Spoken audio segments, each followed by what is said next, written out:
Shell menutup stasiun pengisian ulang hidrogen ringannya di California.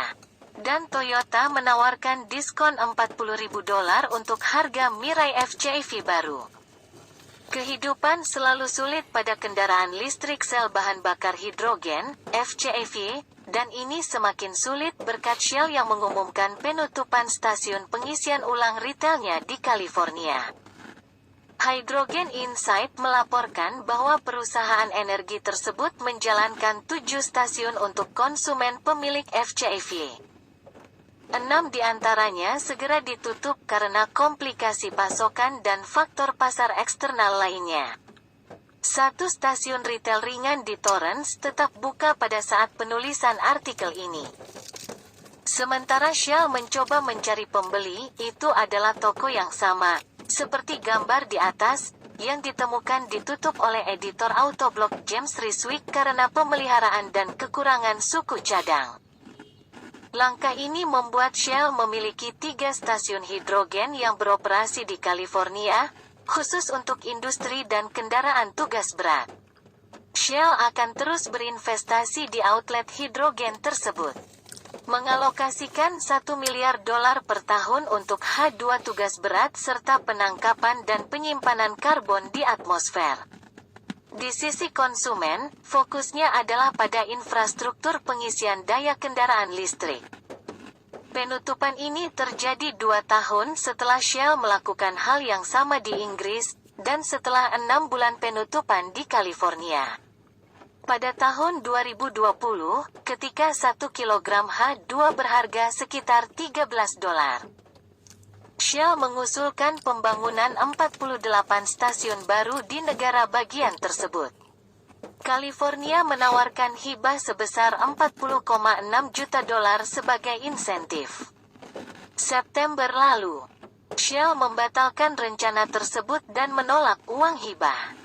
Dana tersebut, dan $8 miliar yang akan dikucurkan oleh Departemen Energi AS dalam rencana pusat hidrogen, tidak dapat mengatasi kesulitan dalam perizinan stasiun, biaya pembangunan yang tinggi, mesin yang berubah-ubah, dan memastikan pasokan yang konsisten. Tidak banyak pengemudi yang menggunakan kendaraan bertenaga hidrogen di AS, namun setiap rintangan baru seperti ini membuat sulit untuk menarik lebih banyak pengemudi.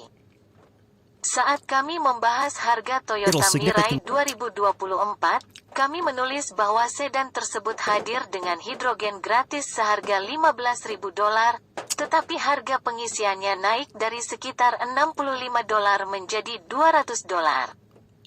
Dalam pernyataan tertulis kepada Automotive News, Toyota mengatakan setelah penutupan Shell, Toyota menyadari bahwa pelanggan Mirai tertentu di California mungkin mengalami tantangan pengisian bahan bakar karena penutupan stasiun hidrogen baru-baru ini.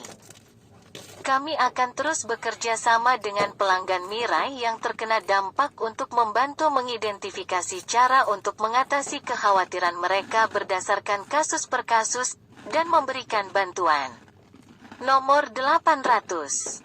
CarDirect mengatakan siapapun yang tertarik membeli Mirai bisa mendapatkan daya tarik yang lebih baik lagi. Salah satu kesepakatan pembelian adalah potongan tunai hingga $30.000. Kesepakatan yang lebih baik lagi adalah untuk pembiayaan dan rabat, potongan harga hingga $40.000 dan pembiayaan $0 selama 5 tahun. Ini hanya berlaku untuk trim terbatas yang dimulai dari $68.210. Meski begitu, itu berarti berpotensi mendapatkan sedan yang sangat bagus dengan jangkauan 402 mil dan isi ulang gratis dengan harga setara Camry, jika Anda keren dengan hidrogennya. Kesepakatan tersebut dikatakan bagus hingga tanggal 4 Maret. Kemitraan sel bahan bakar hidrogen, yang mencakup produsen mobil Honda, Hyundai, dan Toyota, serta para pelaku industri, mengatakan, meskipun berita ini akan menimbulkan tantangan sementara, kami melihat pusat hidrogen dan koridornya berkembang, kendaraan baru disorot. dan hidrogen tambahan terjadi kemajuan infrastruktur yang memberikan optimisme terhadap mobilitas hidrogen sebagai alat penting dalam upaya dekarbonisasi global kami. Ada sekitar 54 stasiun retail yang tersisa di negara bagian tersebut setelah kepergian Shell. Namun, daftar stasiun terbuka kemitraan menunjukkan hanya 33 yang benar-benar menyalurkan H70 bertekanan tinggi pada saat penulisan artikel ini.